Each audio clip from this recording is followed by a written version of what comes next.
Hello everybody, I do hope we are doing well, and welcome back to the series on making a HTML/XML reader. Where we finished off last time was with the tokenizer, where we created a number of methods, one of them being chop it, which ironically put everything together, and a private method called do the chop, which sounds like a weird dance, but the method actually cuts the incoming string up into an array of characters, and then loops through the characters and does something with them. Well, eventually. What I'm actually going to do now, though, is go over to the token class. Now, here in the token class, we are going to add a couple more variables. These will make sense in a moment. One's going to be called meta, as in metadata, not like whatever Facebook's doing with itself recently. And we are going to have end. Element. Close enough. And we just create a getter and setter.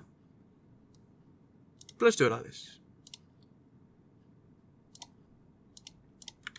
Like so. Lovely. Now, going back over to the tokenizer, what we are going to do is start to make use of these if-else statements. First off, what we are going to want to do is create two variables. One, boolean is in element, which is false, and we're going to want a string, which is token characters, initialized blank. Okay, good. So now, what are we doing with these if-else statements? Well, we check if the character we're on is a certain character, like an open bracket, a closed bracket, a forward slash, or an exclamation mark. Now, the open bracket should tell us that we're dealing with an element, so we'd set the is in element to true. Let's do that now. First of all, we want to check that it's not in element, and if it's not, we are going to want to set is in element to true, and we're also going to want to reinitialize token characters to a blank string. Okay, good. Let's copy that. And so, what about if we reach a closed bracket? We're going to want to close the element, so it needs to be is in element, which we set to false. Now we've done that, what we need to do is we need to create a token and store it somewhere. So we need an array list. Private array list, and an array list of tokens. Tokens equals new. So, now what we want to do is we want to add a new token to our array. Actually, no, we don't want to do it quite like that. If we go to the moment, what we're going to want to do first is we're going to want to create the token before we put it in the array.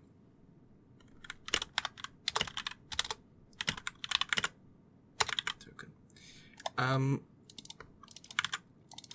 Token characters goes in there, and for that we need this is going to be an element, so I go token type element. If you remember from the earlier video, we're set up to static fields in token for the types. So one's for element, one's for text. Now what we want to do is we want to deal. So what we want to do is we want to deal with these other booleans metadata and end element. T set end element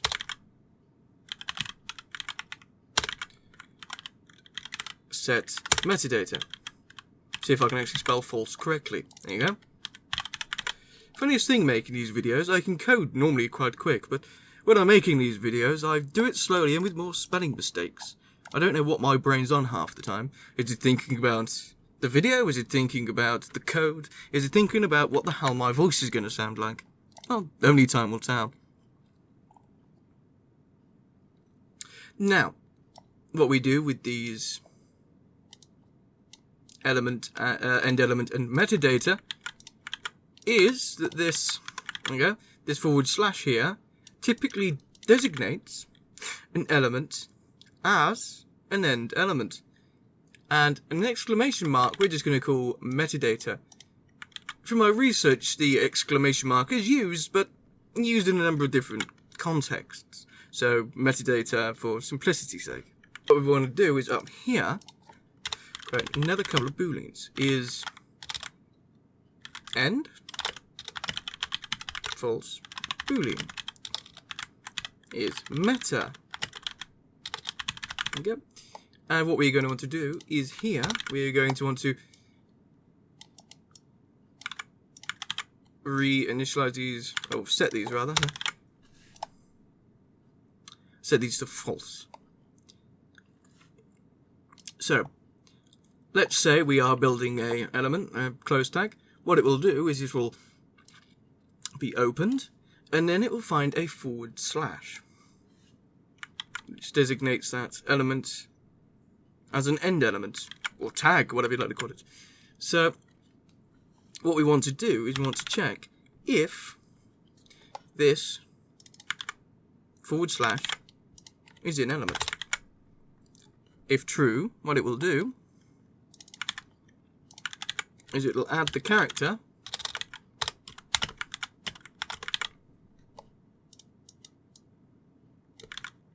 to the string like so. And, most importantly,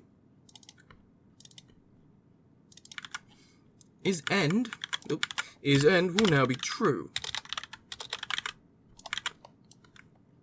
Metadata is very similar, but instead of is end being set to true, is meta is set to true.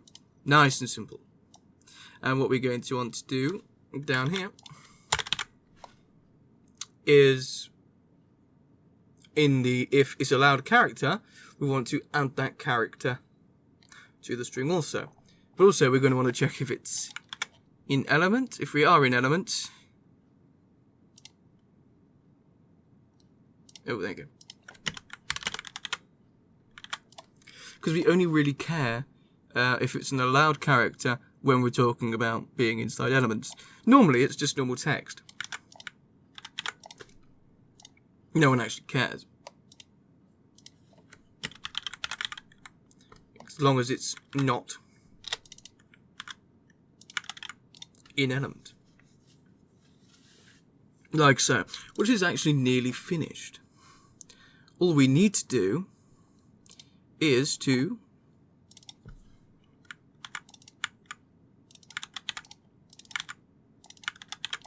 set these, and then again just get rid of it, and then tokens, we're going to want to finally add our token to the list. Okay, nice and simple. Now that is actually the tokenizer relatively done. We bring it in and we do the chop. Bring it in, do the chop, put it all in a nice list so it can be got at later. What we're going to do is we're going to public array list token get token list, and then we're just going to return it. There you go.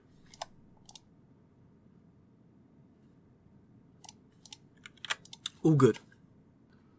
Okay, so before we're done with the tokenizer, we just need to do a couple of things.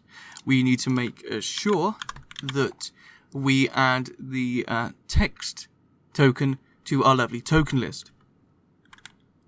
And to do that, we are going to grab the text token characters when we next see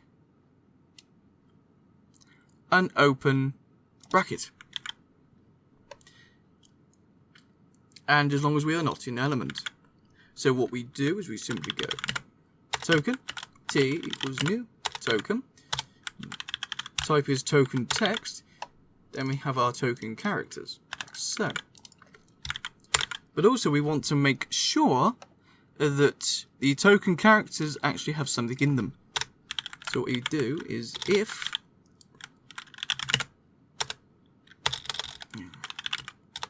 token characters does not equal blank string. If it doesn't equal a blank string, that means it's actually got something in it. We create a new token, and then we add that token to the list. So, tokens dot add t. Lovely. And that's done. Now, what we want to do is we want to do a few other little things. Like I said down here, we don't want to add token characters.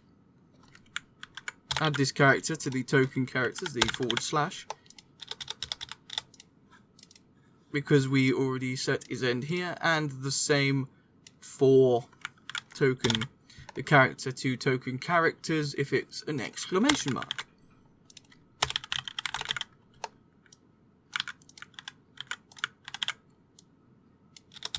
But if it's outside the element and it's normal text, that's fine.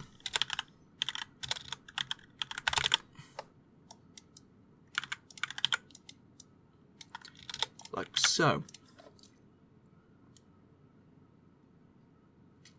Right, so now we've done with chopping it, we are going to want to do arranging it. This is basically the parser, where we deal with the arrangement of the tokens. I'll leave the constructor blank, and now we are going to want to create a public method, which takes in the array list. It's called parse, so we then parse array list token, of course. This we are going to call tokens. There you go. Okay, so now what we have done is we have taken that HTML XML document, done the chop on it, turning it into nice little tokens. Those nice little tokens are put in an array list and brought over to the parser, where we now parse. So we go by the arrangements of the tokens. Fortunately enough, this is actually very simple. There's not much parsing to be done. One of the things with HTML, XML, and other markup languages is there's not much parsing to be done, really.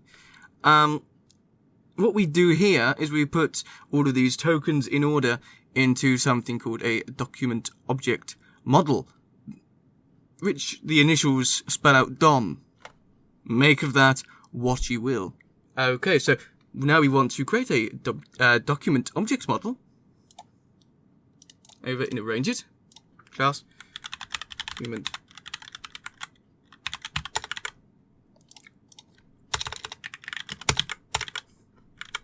Like so.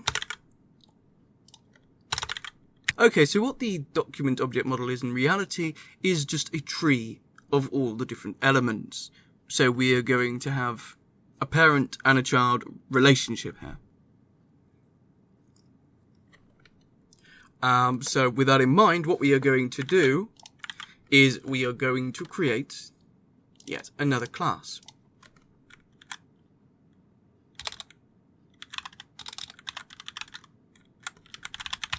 Called object model.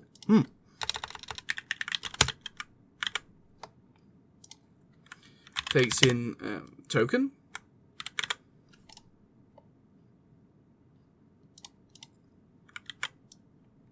Like so. And this will have children, naturally. So what we are going to want to do is have yet another array list.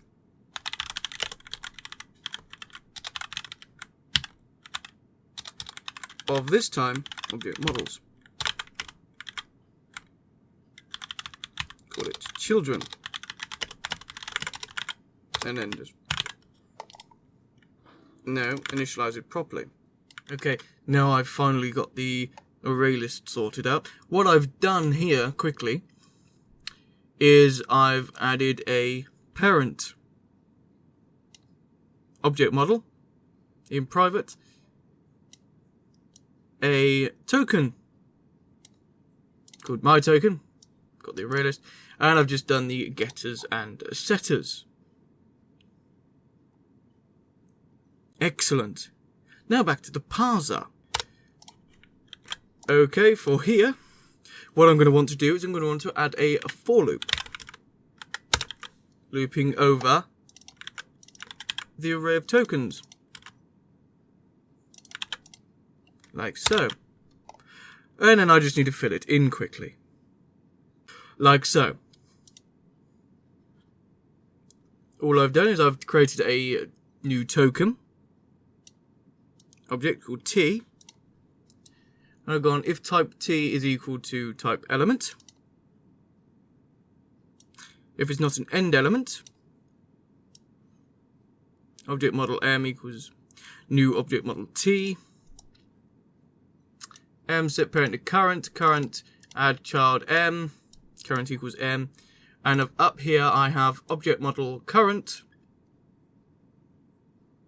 and the document object model itself, which is basically the root of all the other object models. Right. Okay, so I've got, if it is an end element, we just make sure it's the end element to the current open element, and then we just go to its parent. Excellent. Else, we just create a new object model and add it as a child to the current objects model. Sorry, I had to explain that after the fact. I had a few issues with my recording software. So what we will be doing in our next crazy video is we'll be taking the code we've written so far, and we will be doing check it and do it. Check it is mostly for turning everything here into a very basic web page display. Do it we'll reserve for the crazy thing. I hope that makes sense. And all that's left for me to say is thank you for watching this video, and I shall see you next time. Thank you, and wherever you are, have a good morning, day, afternoon, lunchtime, breakfast, second breakfast. Have fun, and goodbye.